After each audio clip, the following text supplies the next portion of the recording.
Entonces, simetría aproximada de parciales, que sería, hay un resultado teórico acá, que después vamos a ver, pero especialmente es la contraparte de aplicaciones y implementaciones de ese resultado queda abierta. Es como un tema medio nuevo y bueno, ver si alguien se motiva, le interesa alguna de las varias aplicaciones de eso, ¿ya? Entonces, la principal idea acá es que en realidad para los humanos y para lo que interesa a los humanos, a veces datos iguales para el humano son bien distintos para el computador, ¿ya? Por ejemplo, estas dos imágenes son son muy lejos para un computador, pero para el humano es la misma cosa, ¿ya? Entonces, usualmente lo que pasa es que un algoritmo que quiere dar respuesta a uno si hay un gato en la foto, aprenderá de nuevo todo lo que había aprendido para la primera imagen, lo aprende de nuevo para poder clasificar la segunda, ¿ya?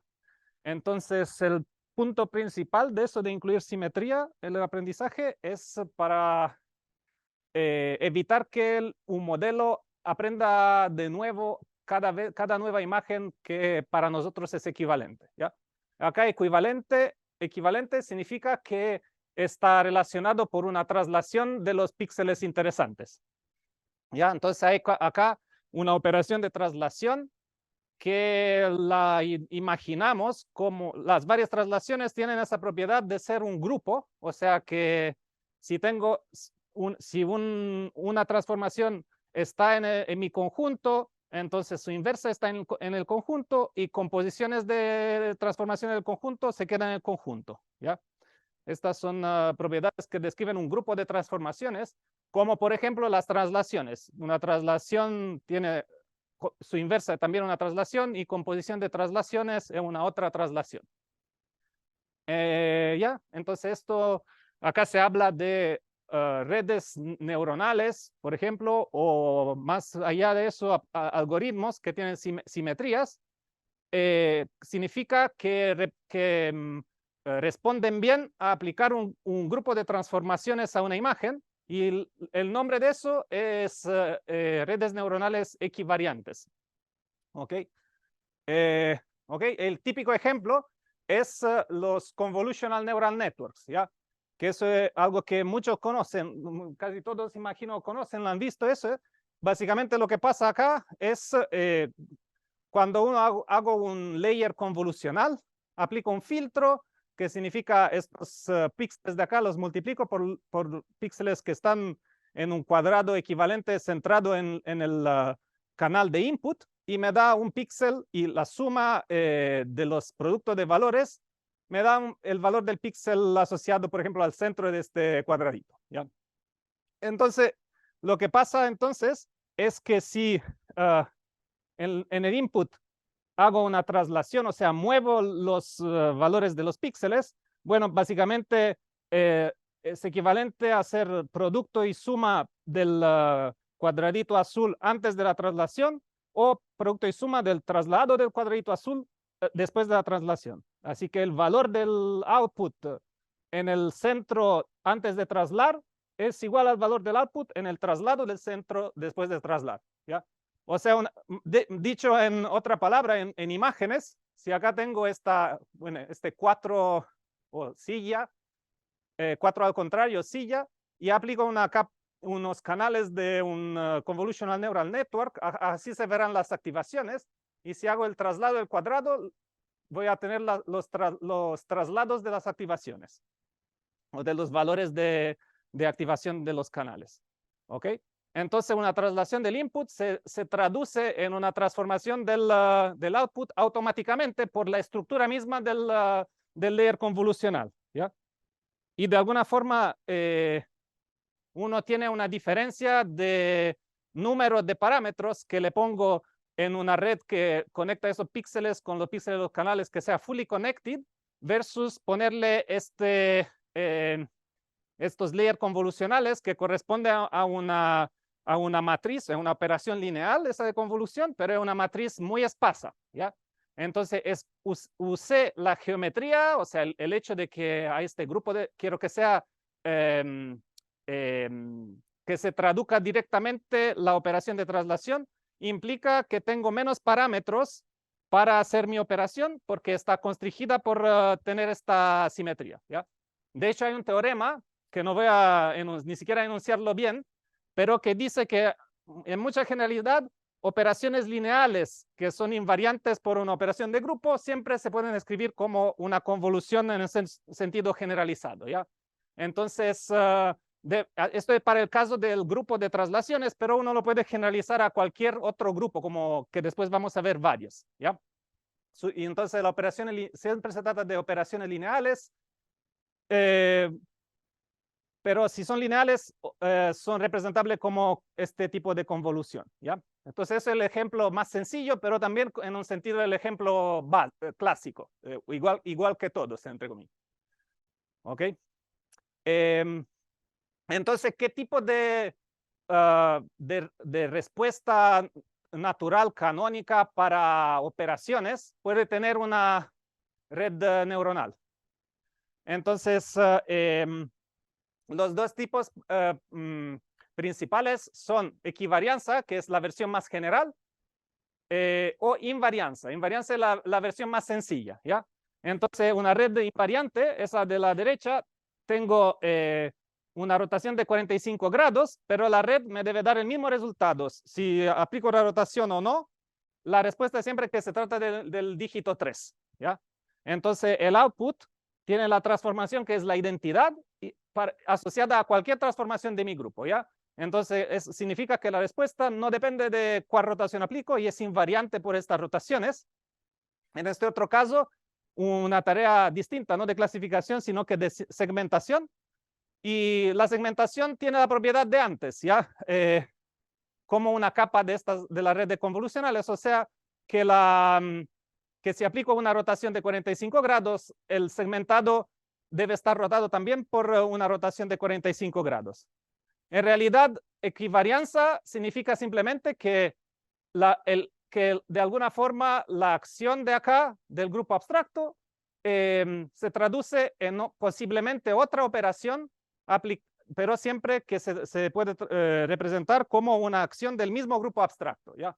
Entonces, acciones de un grupo significa que son transformaciones que respetan la ley de grupo, ¿ya? Por ejemplo, una acción trivial es como que todas las transformaciones te dan la identidad. Otra es que todas las transformaciones son de nuevo la misma aplicada a los otros píxeles de salida de la red, y puede haber como casos intermedios donde hay que son un poco más especiales y uno pierde un poco de la complejidad, pero no toda, ¿ya? Entonces, equivarianza cubre muchos casos y lo más bases son estos indicados por esta figura de acá. Y después de decir qué tipo de calidad, de propiedad de respuesta a simetrías tiene la red, la otra pregunta es ver cuántas simetrías le impongo, ¿ya? Porque usualmente, clásicamente, uno le impone que debe tener que cualquier rotación se traduce en una respuesta de rotación o de invarianza o más general de la imagen. O sea, que todo el grupo de simetrías está reflectado en la simetría de la red neuronal, pero uno puede pedirle un poco menos, puede pedirle que no tener todas las simetrías. Por ejemplo, si este 3 le doy demasiada rotación, vamos a ver, esto es parte de un paper que desarrolla más esta idea, básicamente uno no lo lee como un 3. O sea, por ejemplo, si hago la misma operación con un dígito 6, se transforma en un 9 y ya es como distinto la clasificación. Así que no le puedo imponer todo el grupo de simetrías, sino que imponer que mi red responda solo a una de las simetrías. Y esta se llama simetría parcial. O si no, puede ser que en realidad quiero imponer que no sea perfecta la acción a la salida. Digamos que básicamente si acá tengo un 3 y otro 3, salga preciso, pero también si tengo un 3 y un 3 perturbado, que haya que esto sea respetado por la red neuronal. O que acá tenga un poco de flexibilidad de hacer como transformar los bordes un poco distintos de un lado al otro, no que sea preciso, precisamente formulado con una simetría, ¿ya? Entonces eso ayuda si quiero dejar que haya una parte de simetría guardada en la red y una parte que se puede modificar y aprender para adecuarlo a los ejemplos del mundo real, que nunca hay simetría perfecta, ¿ya? Y entonces ahí uno le suma un error, usualmente le impone un pequeño ruido aprendible encima a la simetría base, ¿ya? Y eso se llama simetría aproximada, imponerle simetría aproximada al sistema, ¿ya? Acá esto de los aviones es un caso donde uno quiere ponerle, por ejemplo, a la imagen, pues dado que el satélite, no sé cuál es la rotación relativa del satélite respecto al avión, ni sé si el avión está centrado en mi foto del satélite, ni sé si a qué distancia exactamente está el satélite, así que uno podría decir que el mismo avión aparece en estas tres fotos, y hay invarianza. Acá el grupo de transformaciones que tengo sería de traslaciones, porque no sé si está centrado, rotaciones, que no sé cuál es la posición relativa, y además hay una invarianza de dilatación, ¿ya? Y además la dilatación, cuando lo miro desde más lejos, no se respecta la forma precisa del avión, así que sería más adecuado no imponer simetría perfecta, sino dejar simetría aproximada, pero no parcial, ¿ya? Simetría parcial podía aplicar para esta tarea de dígitos, acá es más simetría aproximada. Ya estos son ejemplos donde puede aparecer natural. ¿Ok? Y acá después esto ya lo hemos visto, entonces para las imágenes, los grupos que aparecen usualmente son estas de rotaciones 2D, rotaciones y traslaciones, reflexiones, cambio de escala, o sea, dilataciones. Después, otro campo donde aparece mucho la idea de simetría es en química computacional. Entonces ahí uno usualmente el dato que tiene, que es fácil de comunicar a una red neuronal, es el dato de los enlaces, de un grafo de enlaces entre átomos. Y, por ejemplo, el grafo quiere ver, si es una proteína, quiere ver cuál es la forma 3D de mínima energía de esta proteína y aprender cuál es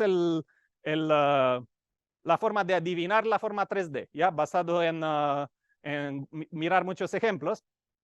Entonces, lo principal que uno quiere es que haya que cuando hago una rotación, mi output no dependa de o sea, que sea invariante, o sea, digamos así.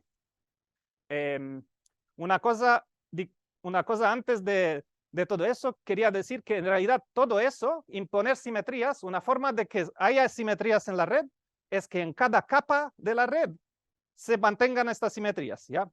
Entonces, como antes en el caso de redes convolucionales, cada canal respecta a la simetría por traslación. Entonces, usualmente uno le impone eso, ¿ya? Entonces, por ejemplo, acá hablé solo de input y de output total de un algoritmo, pero en particular uno usualmente le impone que cada capa preserve estas simetrías por el hecho de no ponerle parámetros, un número de parámetros inútil, ¿ya?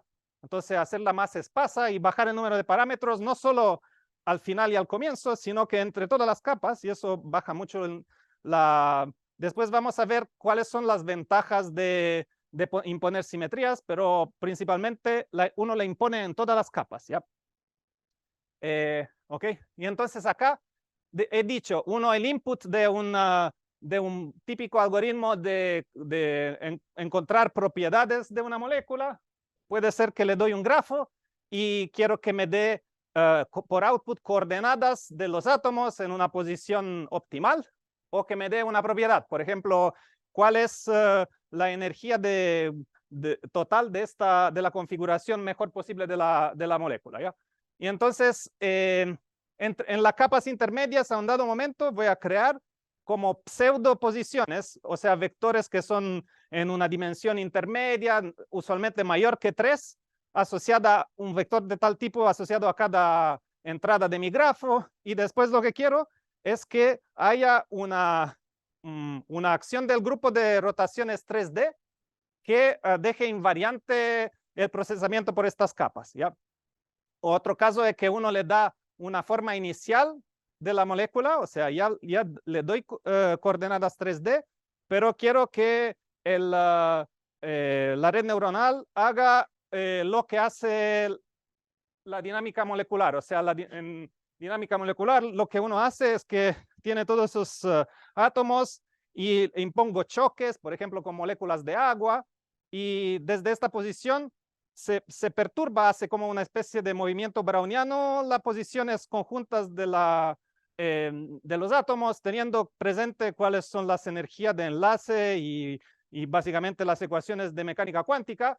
Y con esta evolución evolúa y tiene unas posiciones típicas de los átomos en 3D, más probables y menos probables. Entonces, en este caso tengo input unas posiciones 3D, output otra posición 3D, y uno debe pensar que si le doy la misma posición rotada, debe darme, acá estoy hablando de rotaciones, ¿ya? La misma posición rotada debe darme el rotado del output, ¿ya? Entonces debe ser invariante o equivariante por rotaciones, pero también otra cosa es que podría haberle dado mis átomos, el listado de átomos se lo doy como un listado y debe no importar la permutación de los átomos que voy imponiendo, ¿ya? Entonces si lo llamo 1, 2, 3, 4, bueno, podría estos azules que son el mismo tipo de átomo, podría haberlo dado el nombre 2, 3, 1, 4 y debería darme la misma forma de la molécula independiente del listado que le doy, o si no es que la red aprendería cada vez un nuevo procedimiento de evolución molecular cada vez que le doy un nuevo listado, lo que sería ineficiente, ¿ya? Y bueno, y después lo mismo con traslaciones. Usualmente estas son el tipo de operaciones, rotaciones 3D, permutaciones de de los átomos y traslaciones.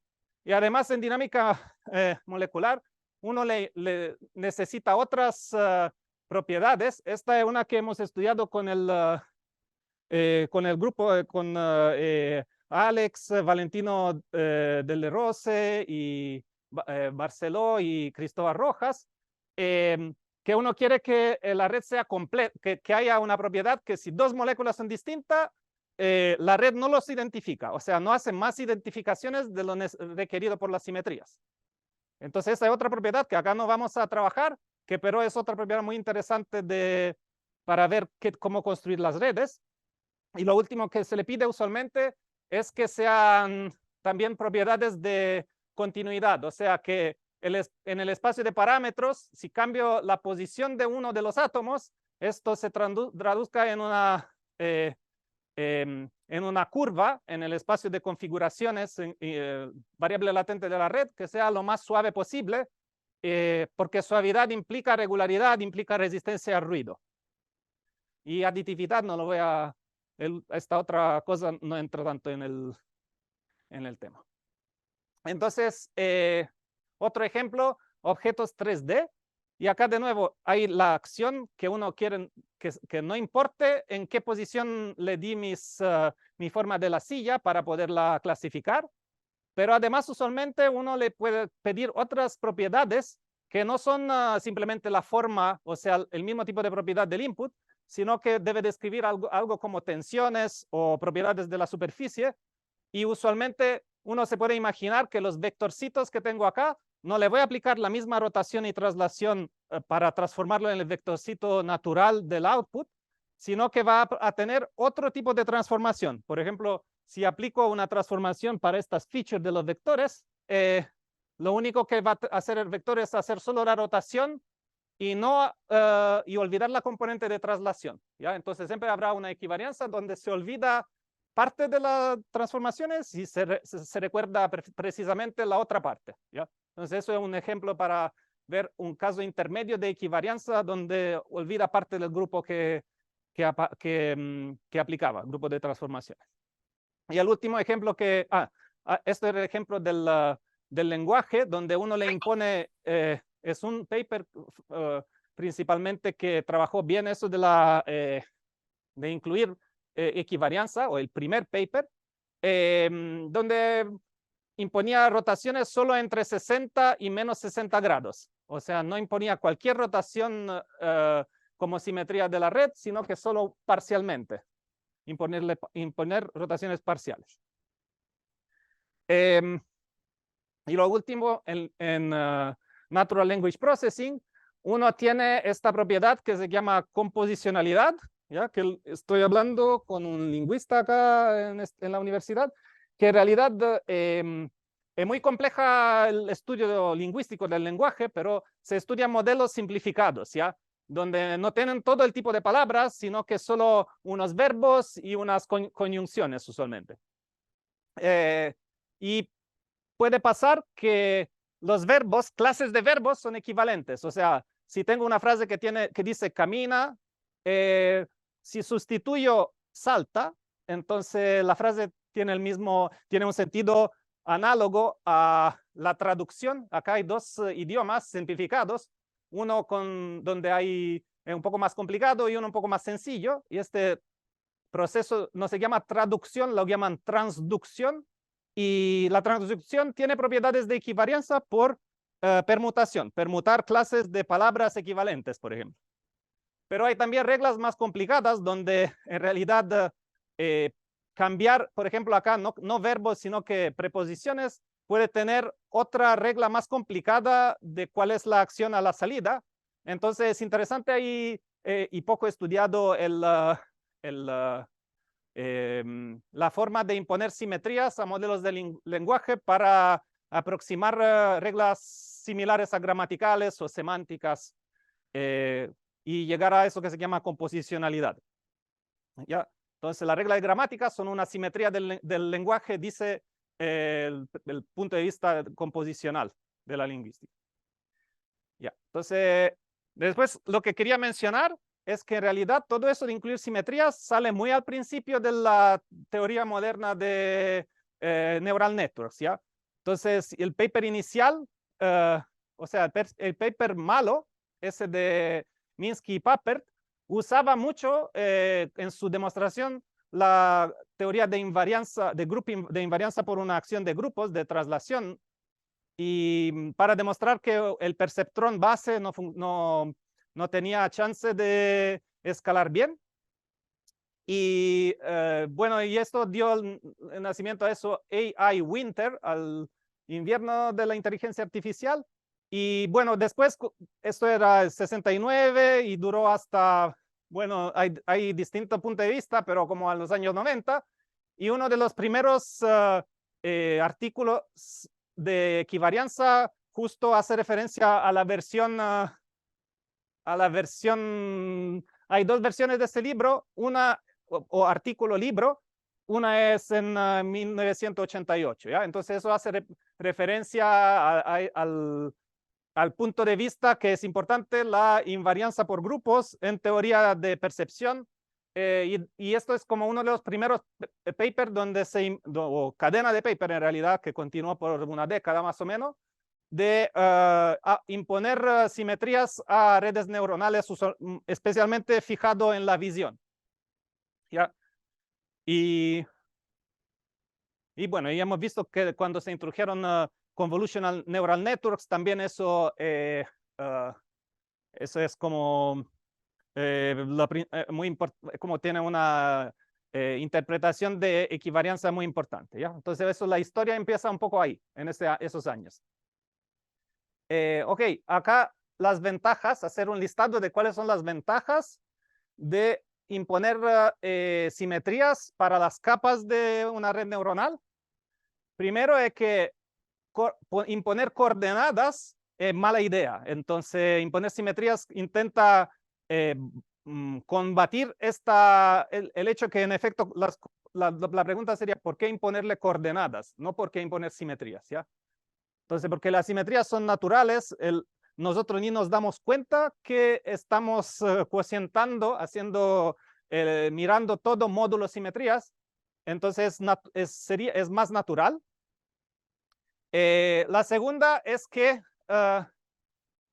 cuando veo la función de pérdida sobre un espacio de funciones, función que envía input-output, y miro todas las funciones, tiene un mínimo pero si restringo a las funciones que respetan la simetría de la tarea, la simetría de la función, digamos, de la gráfica de la función, f de x, y, esa es la gráfica de la función, primero que todo, decir que una función es simétrica, equivariante, es lo mismo que decir que la gráfica de la función tiene el grupo acciona sobre x, el grupo acciona sobre y, entonces el grupo acciona sobre f de x, y. Entonces puedo considerar que la gráfica de la función tiene una acción del grupo que es dado por el producto de la acción a la entrada y a la salida. Entonces uno puede considerar, y entonces la gráfica de funciones, si sobre las gráficas de funciones considero la función pérdida usualmente es pérdida aplicada a f de x y al output deseado y. Y si digo, ya, consideramos el caso de la función pérdida inicial o la función pérdida que respecta a las simetrías del grupo, la nueva función pérdida vive en un espacio con muchas menos dimensiones, bueno, tantas dimensiones menos que la dimensión del grupo que de simetría, y entonces los mínimos que antes tenían toda una dirección extra donde era si la función de pérdida era constante, tenía un conjunto de mínimo mucho más largo, entonces era más difícil tener buenas propiedades de convergencia que para la función pérdida sobre el espacio considerado módulo simetrías. O sea, imponiendo simetría al sistema, tengo una función de pérdida, digamos, equivalente, que tiene un mínimo mucho más chico, un conjunto de mínimos de dimensión menor. Entonces, con eso tengo mejor accuracy de la tarea a causa de este fenómeno. Lo otro es que uno tenía, eso lo hemos visto un poco, tenemos mucho menos parámetros, como en una CNN versus una red fully connected que aplicaría para imágenes. Entonces, eso implica que si tengo menos parámetros, tiene más difícil hacer overfitting, y además es más gasto menos recursos para entrenar y tengo menor impacto ambiental. Y eso a mucha gente, estas cosas en realidad no interesan tanto porque uno escala, le pone más computadores a la tarea y no me interesa la contaminación y obtengo más generalización poniéndole más cómputo o computando con más recursos, ¿ya? Pero una cosa que uno gana de verdad es interpretabilidad, o sea que llego a imponer unas reglas base que sé que se imponen, y entonces mi nueva estructura de cómputo sé por qué es más adaptada a la tarea. Entonces le estoy imponiendo, ahorrando esta fase de aprendizaje sin perder, ganando interpretabilidad. ¿Ya? Y lo otro es que en realidad no es tan difícil implementarlo. ¿Ya? En varios casos, como ya existen librerías, y uno, ¿por qué no la usaría si es que son fáciles de implementar? ¿Ya? Entonces, ¿cómo se implementa? Entonces, se implementa esta simetría. El principal que uno hace, aún sin entrar al algoritmo, uno le hace data augmentation. O sea, aplico el grupo de simetría a input y output y nada, creo más datos. Y es equivalente a entrenar la red con data augmentation o entrenar una versión simétrica de la red sin data augmentation. ¿Ya? Entonces, conectado eso de data augmentation, la tarea sale equivalente, solo que no voy a entrar, no tiene los beneficios de bajar parámetros y sube la accuracy solo o sea, sin entrar en varios de los beneficios tipo número 1 y número 1, 2 y 3, no se hacen no se obtienen con data augmentation. Pero eso va en la misma dirección. ¿Ya? Te crea una tarea simétrica haciendo data augmentation. Después, las principales cosas que uno haría sería aplicar convoluciones, o sea, Si tengo, por ejemplo, el grupo de rotaciones, hacer como cuando hago la operación de convolución, ahí aparece la operación de traslación al interior, o sea, aplico traslaciones en mi tarea de en mi capas convolucionales, y uno generalizaría la noción de convolución, lo que igual es un poco difícil de implementar con grupos, cuando tengo otros grupos como el grupo de rotaciones 3D, que no son conmutativos, y ahí empieza a ser difícil, o cualquier grupo de dimensión más larga, como el grupo de rotaciones en más dimensiones, o grupos de permutaciones, usualmente son más difíciles de implementar directamente las convoluciones. O si no, otra idea es usar funciones. Cada vez que tengo mi capa, no defino la capa como una función cualquiera, sino una función compuesta con funciones que ya sé que son invariantes, ¿ya? Para buscar redes que olvidan alguna parte de, por ejemplo, redes que no ven la rotación de una molécula. Bueno, puedo poner como que las capas solo dependen de las distancias entre los átomos de la molécula, ¿ya? Entonces aplico la función de todas las distancias y después aplico mi red a vectores de distancias, ¿ya? Entonces ahí automáticamente la distancia no cambia cuando hago una rotación, así que todo el procesamiento de mis capas de la red, si parten con distancias, continúan a no ver la rotación durante todo el procedimiento, ¿ya? Entonces, usar funciones invariantes, pero no siempre usando funciones invariantes es tan general como usar cualquier tipo de capa invariante. Así que, bueno, la solución más general posible es esa de usar layer, donde se usa la teoría de representaciones de grupo, ¿ya? Entonces, no sé si han visto esto para transformada de Fourier usual. Cuando hago transformada de Fourier de una convolución, es el producto de las transformadas de Fourier. Y hay esta noción para en cualquier, la transformada de Fourier es asociada al grupo de traslaciones, convolución definida usual con esta de las traslaciones, pero para convoluciones más generales hay una transformada de Fourier más general que se llama teoría de representaciones. Y entonces esto es el trabajo que hicieron de desarrollar eso en un caso particular de las rotaciones 3D. Y lo mismo se generaliza en realidad para cualquier grupo de transformaciones tipo continuo. Y uno lo que hace, le toma en una capa cualquiera intermedia.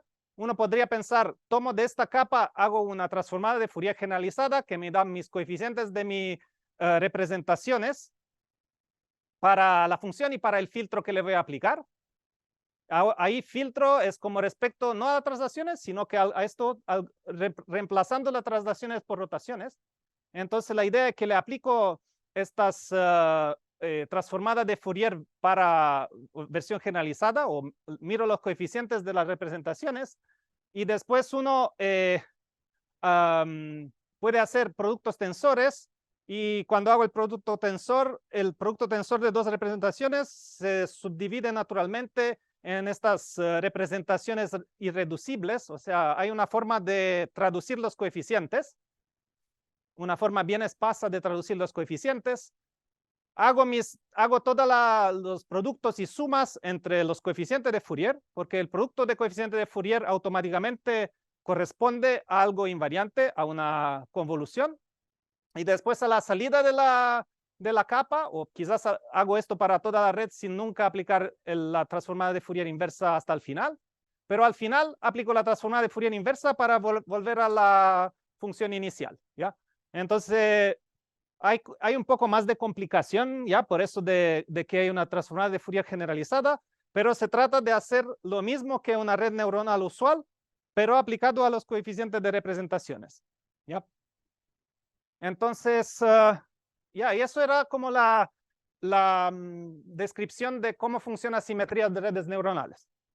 Ahora lo otro, lo final, era describir el resultado que tenemos nosotros, que era todo lo que hemos visto acá. Esto es para el caso de imponer toda la simetría perfecta respecto a todo el grupo de transformaciones. Y imponer simetría aproximada o parcial, eso es como reciente, ¿ya? Entonces, todos estos papers son como de los años 2021 y especialmente 22 y 23. Entonces, entonces uno tiene esto que decía, equivarianza aproximada, donde le pongo un error, defino una noción de error y digo que esto debe ser chico, que significa que es el error de simetría es chico. Y después parcial, que era cuando quiero que usar solo parte de la simetría, sino todo el grupo, no todo el conjunto de todas. Y la idea acá, eso era como una gráfica que aparecía en un paper, que era uno de los papers donde aplicaban simetrías aproximadas. ¿ya? Entonces la idea era que mientras subo la cantidad de simetrías, pasa lo mismo que, o sea, pasa el opuesto de cuando le subo de complejidad a un modelo en teoría de aprendizaje. O sea, básicamente tiene más simetrías, significa que tiene menos parámetros liberos, significa que tiene mejor generalización. Pero si tiene más simetrías que no pasan con los datos, que no pasa bien con la simetría que tienen los datos, el dataset, puede que mi red simetrizada no tiene la capacidad de imitar los datos. Entonces sube el error de aproximación. Entonces baja el error de generalización al comienzo y después la curva de error empieza, al comienzo comienza a bajar mientras le pongo las simetrías buenas, entre comillas, y cuando exagero, empieza a no poder aproximar bien los datos y el error sube de nuevo. Entonces tiene esta forma en U, ¿ya? Entonces nuestro trabajo era demostrar que vale la forma en U, o sea, hacer como la demostración teórica de eso. ¿ya? Eso es el trabajo que tengo con Chubendu. Ok. Y entonces, acá van un poco de fórmulas. Uno le pone, acá como decía, si una función es equivariante, es lo mismo que imaginar que aplico una transformación a la gráfica de la función. ¿ya? Entonces esto está codificado acá. F es una función y G un elemento de mi espacio, mi grupo de transformaciones. Y entonces el simetrizado de F será, el F será precisamente equivariante cuando este error es 0 para todos los elementos del grupo. O sea, cuando cualquier elemento del grupo aplico, si lo aplico, si veo el simetrizado de mi función respecto a ese elemento del grupo, es igual a la función.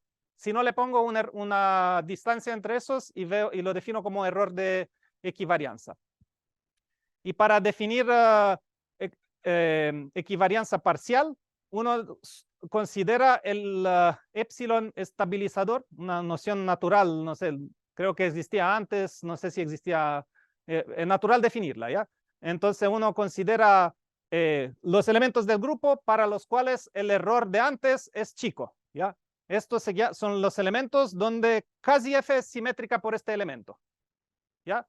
Y si tengo una clase funcional, acá considero el estabilizador común de todos los elementos del grupo para los cuales todas las funciones son casi simétricas.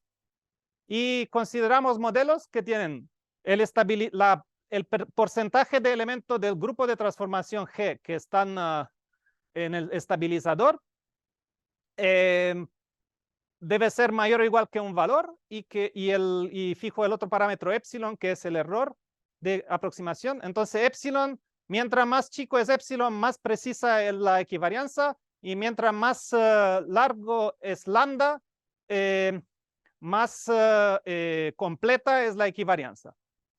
¿Ya? Entonces, epsilon largo y lambda chico implica mucho error de aproximación y muy parcial la simetría. Ya, entonces, y básicamente con usamos esos parámetros epsilon y lambda y obtenemos que hay una cota de generalización más del error de generalización más aproximación que tiene una forma en U, ¿ya? Entonces se puede mostrar en qué sentido uno baja y el otro sube, y no sé si entrar en la fórmula, ¿ya? En realidad. Después tengo más como slide al final si quieren ver unas de las fórmulas, pero el mensaje principal creo que queda bien sin escribir todas las fórmulas. Pero las ideas son estas, son que el error de aproximación, ya lo dije un poco, pero repetamos, el error de aproximación crece cuando pongo simetrías que no eran simetrías, que son más simetrías de lo que había en el dataset. Entonces ahí esto es mal sumar mucha simetría a causa del crecimiento del error de aproximación, y el error de generalización baja. ¿Cuánto? Baja de tantos grados de libertad cuanto la dimensión del grupo de simetría. ¿Ya? Entonces uno introdujimos la noción más clásica de dimensión de un espacio que se llama doubling dimension, dimensión de cuánta bola de radio 1 o R necesito para cubrir una bola de radio 2R. Y ahí con eso defino una dimensión, y uno demuestra que básicamente el número de grados de libertad baja de este número, que es la dimensión del grupo de simetrías. Entonces, mientras más subo las simetrías, más me baja el error de generalización. Entonces, usamos teoría clásica para demostrar eso. El típico relación entre número de recubrimiento y error de generalización, y algo de teoría de grupos para poder como hablar de dimensiones y de dimensión del estabilizador y densidad del estabilizador. Y con eso obtenemos como un dibujito como esta curva ya al final. Entonces, y antes de terminar, acá quería decir que cómo se puede hacer equivarianza parcial que sea escalable y fácil y como rápida de programar. Eso todavía es en desarrollo, ¿ya? Entonces los últimos papers, los papers como que de verdad hacen un avance, son de 2022-23. Lo que se ha hecho es varios intentos. ¿Ya? El primero es soft equivariance. Entonces, cuando uno considera el espacio de todas las simetrías de una capa de la red, que es uno lo ve como un subconjunto de las matrices de rotación de la capa de la red. Y o sea, la forma de capa de red que son simétricas forman un espacio lineal, y a este espacio lineal le sumo una parte de ruido, y este ruido lo voy aprendiendo, ¿ya? Entonces sumarle en la capa de la red, dejar un parámetro chico aprendible que se suma a la forma simétrica de la red. Esta es una de las cosas que se han hecho y se han, digamos, experimentado. Después otro caso es que uno tiene redes con la red de convoluciones usuales, pero le pongo ruido en la operación de convolución, ¿ya? Entonces esto soft equivariance sería más para cuando hago la transformada de Fourier antes y después le pongo errores en devolverme con los coeficientes de Fourier, y acá para transformar la convolución en producto, pero no exactamente aplicar la transformada de Fourier, sino sumarle error. Y esto es actuar directamente sobre las convoluciones. Pues otra dirección que ahí estamos mirando con Chubendu es mirar usando el displacement rank. O sea, hay toda una teoría de ver una fija dos matrices A y B. No, ¿cómo era? Uno considera fijo a dos matrices A y B, y considero matrices M que no es que exactamente conmutan con A y B, sino que tiene un error de conmutación. Y esto es si M así hiciera que AM es igual a MB, eso es lo mismo tipo de relación que uno tiene cuando digo que aplicar una capa de la red y después la rotación es lo mismo que aplicar la rotación y después la capa de la red, que como básicamente imponer equivarianza de muy así. Equivarianza de una capa de red neuronal se ve muy que esto es igual a 0, y uno le suma un error no 0 ahí, y queremos desarrollar esa dirección para poder aplicar equivarianza parcial en algunas redes neuronales donde aparecen, bueno, depende de la forma de las redes, es muy como intento y error este proyecto. Después, la otra dirección que a uno le parece natural, pero es difícil y todavía no hay resultados tan buenos, es de aprender las simetrías. Ya no te digo cuáles son, tú la aprendes. Y esto ahí como que hay como uno necesita intentar y no hay como muchos resultados, casi nada. Y exactamente nada en el caso de NLP, ¿ya? Entonces, de ver cómo se aplica simetrías imprecisas, el lenguaje no es para nada preciso. Es como si reemplazo dos sinónimos en todas las frases, el 50% de las veces sale algo que no tiene sentido, ¿ya? Porque nunca dos palabras son exactamente intercambiables. Entonces es muy natural imponer simetría parcial para NLP, pero ahí no hay nada desarrollado. Entonces eso es como son posibles cosas que mirar y ahí les dejé unos links, enlaces que pueden servir para...